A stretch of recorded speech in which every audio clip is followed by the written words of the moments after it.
ہمیں لگتا ہے پتہ نہیں یہ جو غزہ پر ظلم کرنے والے ہیں کتنا طاقتور ہے. سوال یہ ہوتا ہے کہ یہ مسلمان حکمران اس حوالے سے خاموش کیوں ہیں, بولتے کیوں نہیں. تو یہ بڑی لمبی داستان ہے.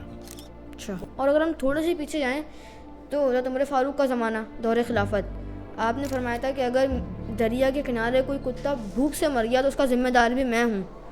تو ہمارے حکمرانوں میں وہ کہاں ہیں؟ اتنے بے شرم ہو گئے ہمارے حکمران. ایک تو موضوع ایسا ہے کہ بولتے ہوئے شرم آتی ہے, کیونکہ حکمران ہو چاہے ہم انسان ہوں, ہم مسلمان ہوں, ہم خود حیران, پشیمان, پریشان ہیں کہ کیا کریں. ایک وہ حکمران تھے کہ سندھ سے ایک بچی کا خط گیا کہ یہاں پر مجھے لوٹ لیا گیا ہے, مجھے قیدی بنا کر رکھا گیا ہے, اے خلیفہ مجھے رہائی دلا. اس لڑکی کی, مظلوم لڑکی کی آواز سن کر وہ حجاج جو خود ایک ظالم اور جابر بادشاہ تھا.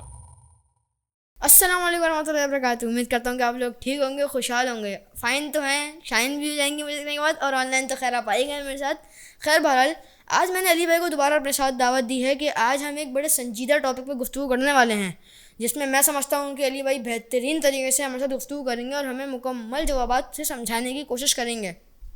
تو آج کا ٹاپک کوئی پیرنٹنگ پرابلم نہیں ہے, کوئی شاعری نہیں ہے. آج کا میرا ٹاپک ہے غزہ کا ٹاپک, جس کو ہمارے معاشرے میں ایسے دبا دیا ایسے کوئی چیز ہی نہیں ہے. غزہ کے بچے مر رہے ہیں, بھوک پیاس سے تڑپ رہے ہیں, کوئی مسلم حکمران کچھ بولنے کو تیار نہیں ہے. کیوں, کیا وجہ ہے؟ تو السلام علیکم. وعلیکم السلام کیسے ورحمۃ ہیں علی اللہ. بھائی؟ اللہ کا شکر ہے. کچھ دنوں پہلے میں نے ایک ریل دیکھی تھی کہ غزہ کا بچہ تڑپ رہا ہے, بلک رہا ہے, اور کوئی مسلم حکمران بولنے کو تیار نہیں ہے. اور اگر ہم تھوڑے سے پیچھے جائیں تو حضرت عمر فاروق کا زمانہ, دور خلافت, آپ نے فرمایا تھا کہ اگر دریا کے کنارے کوئی کتا بھوک سے مر گیا تو اس کا ذمہ دار بھی میں ہوں. تو ہمارے حکمرانوں میں وہ کہاں ہیں؟ اتنے بے شرم ہو گئے ہمارے حکمران کہ بچے مرتے ہوئے دیکھ رہے ہیں, آنکھوں پہ بے شرمی کی پٹیاں بنی ہوئی, نظر نہیں آتا انہیں. کیا وجہ ہے؟ ایک تو موضوع ایسا ہے کہ بولتے ہوئے شرم آتی ہے, کیونکہ حکمران ہو چاہے ہم انسان ہوں, ہم مسلمان ہوں, ہم خود حیران, پشیمان, پریشان ہیں کہ کیا کریں. کیا کریں؟ ہماری آنکھوں کے سامنے بھی تو بالکل ایسا ہی حقیقت ہے. سوال یہ ہوتا ہے کہ یہ مسلمان حکمران اس حوالے سے خاموش کیوں ہیں, بولتے کیوں نہیں ہیں.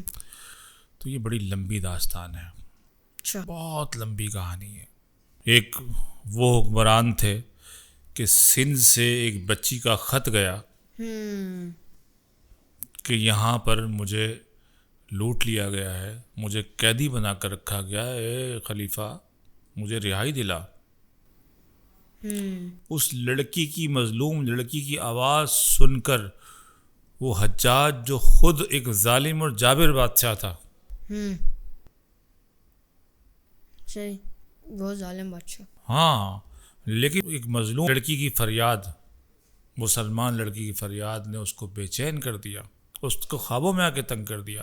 اسے محمد بن قاسم کو بھیجا 11 سال کی عمر میں. آج اچھا, اس وقت نہ کوئی ویڈیوز تھیں, کچھ بھی نہیں تھا, نہ لوگ بس سینز آتے تھے, نہ اتنی کچھ. وہ ایک خط گیا تھا, بس اسے ٹھا کر کے وہ لگا اور حجاج نے سپاہ بھیج دی.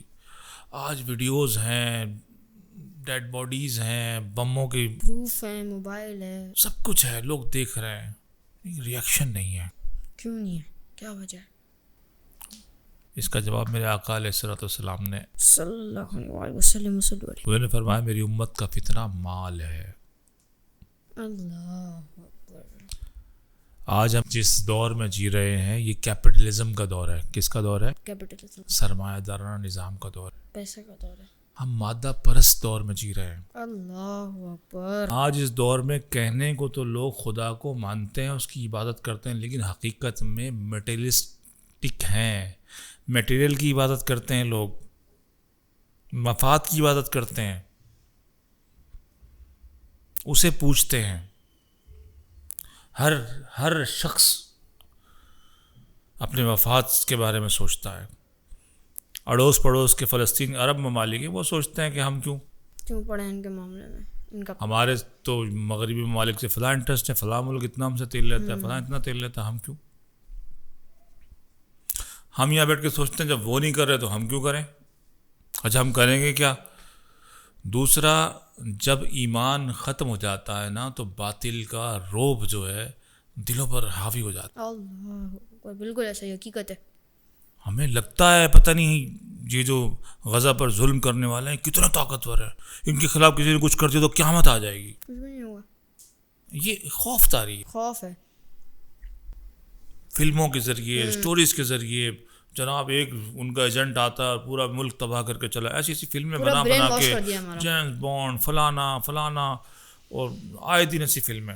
ایک ہیرو آتا ہے جناب پورے ملک تباہ کر کے چلے آتا ہے. ایسی جدید گنے، جدید ہتھیار، ان کی میڈیا پبلسٹی، جہازوں کی نمائش، میڈیا وار کے ذریعے مسلمانوں کو مرعوب کر دیا، خوف پہ مبتلا کر دیا. اور خوف میں کب مسلمان آتا ہے؟ جب وہ اللہ پر ایمان چھوڑ دیتا ہے.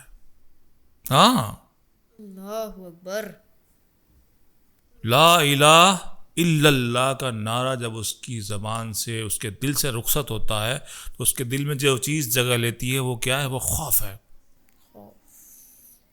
میں یہ نہیں کہتا کہ لوگوں کے دل نہیں دکھتے ہوں گے، ابھی ایسا وقت نہیں ہے.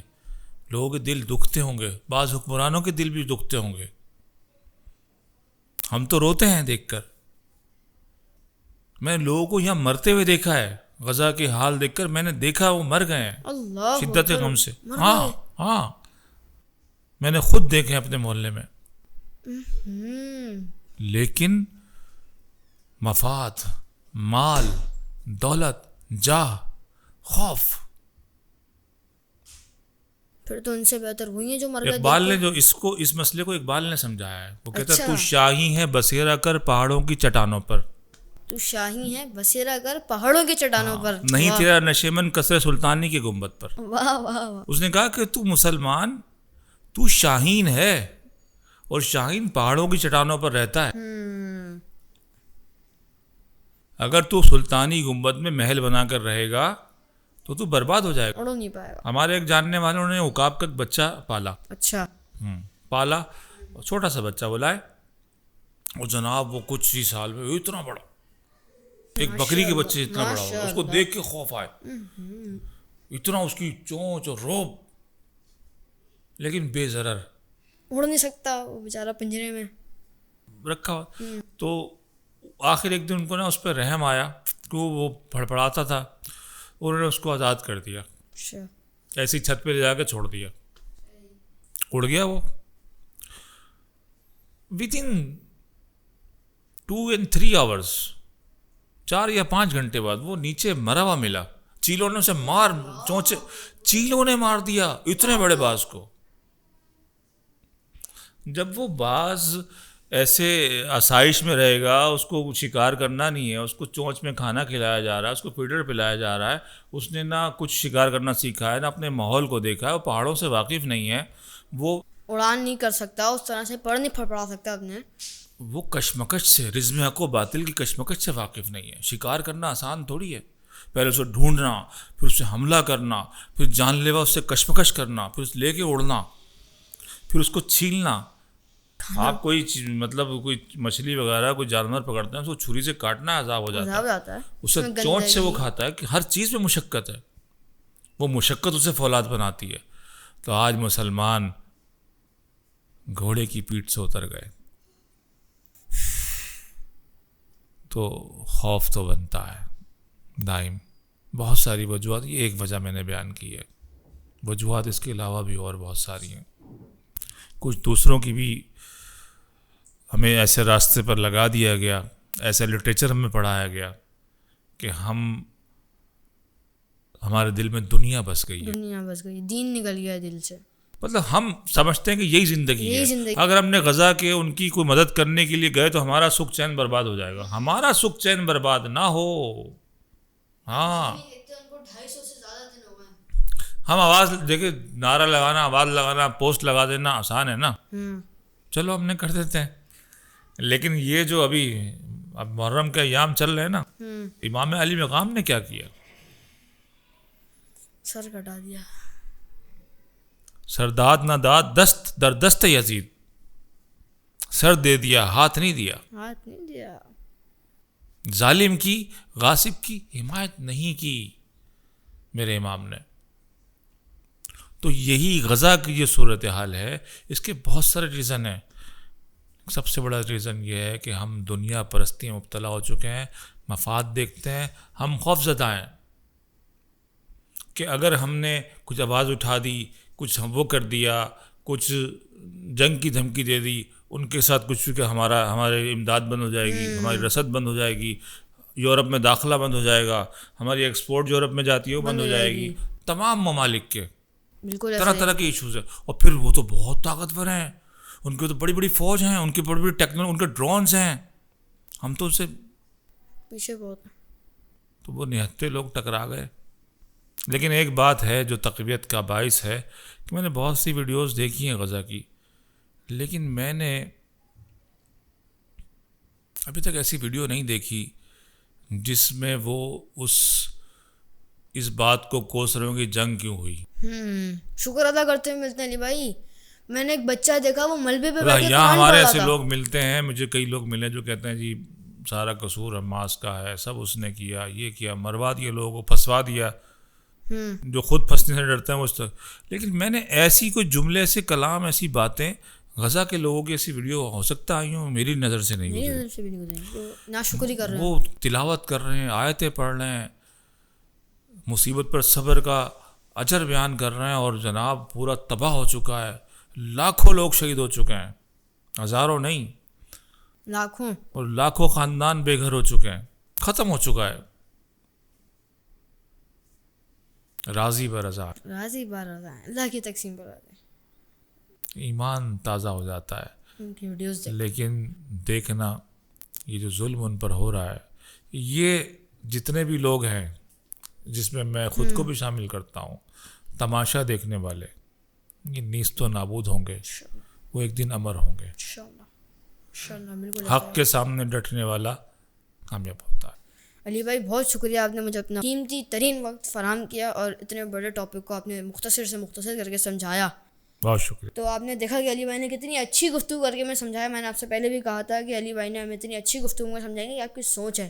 اور آج بھی آپ دیکھیں کہ 250 دن ہو چکے ہیں، لیکن وہ جو غزہ کو مار رہے ہیں وہ آج بھی حماس سے جیت نہیں سکے. جیت ہمیشہ حق کی ہوتی ہے. تو آپ غزہ کو سپورٹ کرتے رہیں اور فائن شائن آن لائن کو دیکھتے رہیں. امید کرتا ہوں کہ آپ فائن ہوں گے، شائن ہوں گے، اور کبھی کبھی نہ بھائی ہمیں نہیں رہنا پٹواؤ گے یار مجھے، کبھی کبھی آن لائن بھی رہا کر.